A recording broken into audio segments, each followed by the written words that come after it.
So it got a little bit, oh my goodness, where is there was no like combined map that you have on PlugShare, you know. So you are pretty much basing off of memory and where the nearest charge points are.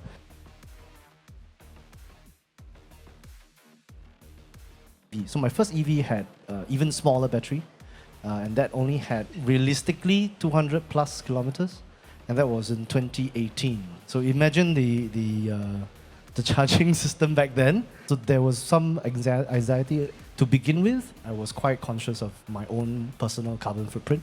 So this is something that I want to do to try to balance it out. And as a fairly new parent, I have 3 kids under 3. So I wanted to really do something for the next generation. So that's something that I feel a little better about, I guess. I got an iX3 and I love it. The fact that my timing was pretty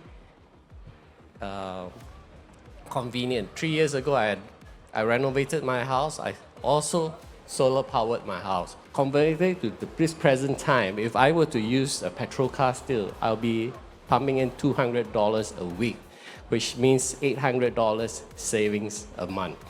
That was the best deal, because the fact that I charge my car using solar power, because I also work from home quite a lot, it's not an issue, because charging the cars, I do it maybe twice a week. The only setback I would say for me is because the electric cars are heavier. Within 1 year, I've already changed my tires, because I clocked about 20,000 kilometers. That would be my only main gripe about the EV car. So in general, maintenance costs are about maybe half the price of a regular combustion engine vehicle. So in terms of that, the vehicle weight, I mean, you can't cheat physics. It still takes a toll on the car in terms of the tires. And also, the most importantly, the workers, they need to be certified to understand how to repair, treating the EV vehicles. So all of that actually come into make things very different, how we insuring the EV vehicles, because also what that means is the repair cost for the EV vehicles also be very different than the traditional vehicles. So that eventually is going to factor in into the insurance premium. So my first EV, I clocked 80-something thousand kilometers in 3 years, and I had no issues.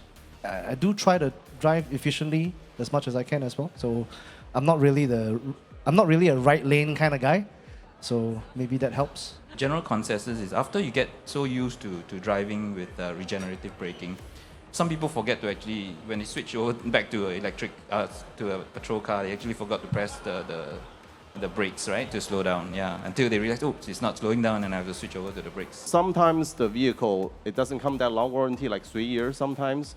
So there is an insurance product. What we're trying to do is trying to mirror the manufacturer warranty, so we call extended warranty.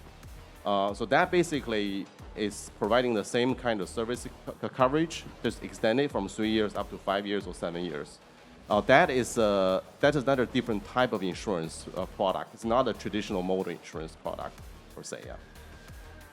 After 80,000 kilometers, I didn't really notice any degradation or loss of range, to be honest. So to me, it has been a fairly pleasant surprise compared to the previous ICE vehicles that I've owned, where after, say, the second year, you do notice that the engine is less efficient. One of the simple pleasures I have is getting into the car. Previously, in the previous petrol car I had, the BMW would tell me my next service is due in 3 to 4 months' time.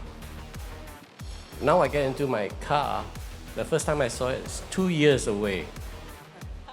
You know, so that's a great relief for me. I love the fact that I don't have to really send that car to a workshop that often.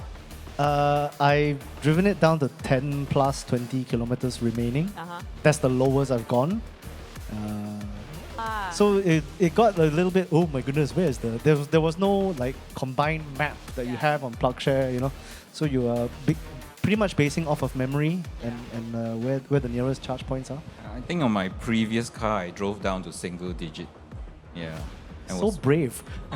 In terms of battery degradation and warranty, the previous question, it comes down to how each manufacturer is comfortable with their own technology.